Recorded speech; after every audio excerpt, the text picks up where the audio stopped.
Sa 15 pelikulang kasama sa ika-9 na taon ng Cinemalaya, 10 ang obra ng mga batang filmmaker. Kabang-abang daw mga mapangahas na tema ng pelikula ngayong taon. Marami ring mabibigat na pangalan ang nagbabalik pelikula. Live mula sa Quezon City, may report si Lay Alvis. Lay? Jiggy, mahigit isang linggo na lang at magbubukas na ang Cinemalaya 2013, isang taunang film festival na nagtatanghal sa mga obra ng mga nagsisimula at mga veteranong filmmaker.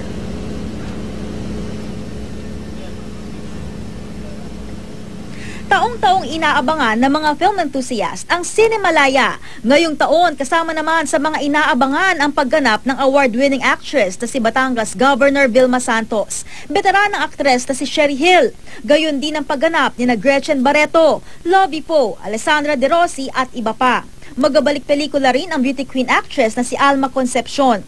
Sa dami daw ng mga independent film o mga indie na maganda ang pagkakagawa at umani pa ng mga parangal sa ibang bansa, maraming artista raw ang naiengganyong gumanap sa mga indie, ayon sa batang filmmaker na si Jason Paul Lacsamana. Kahit maliit yung bayad, they pumapasok sila sa indie kasi parang doon na-fulfill yung hunger nila bilang artist. Parang kasi mas doon nila na-express yung sarili nila as actors. Ngayong 2013, mas dumami pa raw ang mga mature at daring films sa festival. Isa na rito ang pelikulang Babagwa, The Spider's Lair ni Lacsamana. Tungkol ito sa isang scammer o manloloko sa internet na nahulog sa niloloko niyang babae. Gusto kong ipakita how boring, how pathetic his life is.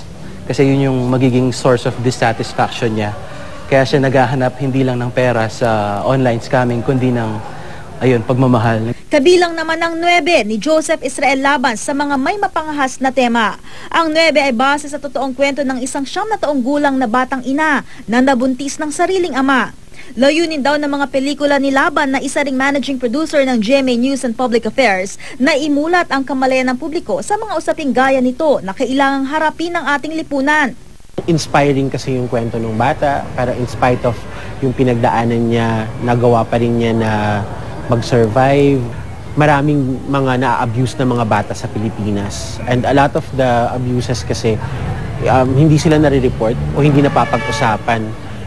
In effect, hindi rin nare-resolba. Para raw sa mga nagsimulang filmmaker na gaya ni Lacsamana at Laban, malaking break ang makasali sa Cinemalaya dahil magandang pagkakataon ito na magpakilala sa industriya. May seed funding ibinibigay para sa pagbuo ng bawat pelikulang kasali. Nagkakaroon ka ng pagkakataon to engage your audience. Unlike kung independently ipoproduce mo yung pelikula mo at ima-market mo, it's more difficult. With Cinemalaya, merong natural interest to it. Hindi lang ng audience, pati na rin ng media, ng mga even other producers or festival programmers from abroad. 15 pelikula ang kalahok sa Cinemalaya 2013. 10 rito ay nasa kategoryang new breed o yung mga likha ng mga nagsisimulang filmmaker. 5 naman ang mga nasa kategoryang director's showcase na pawang mga likha naman ng mga itinuturing ng mga veteranong direktor.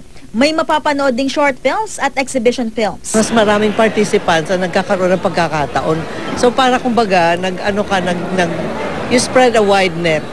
So mas maraming mga tema na nakukuha. Jiggy, magbubukas ang Cinemalaya Festival sa July 26 at tatakbo ito hanggang August 4. Mapapanood ang mga kalahok na pelikula sa CCP at mga piling sinehan sa Metro Manila. Jiggy. Maraming salamat, Lay Alvis.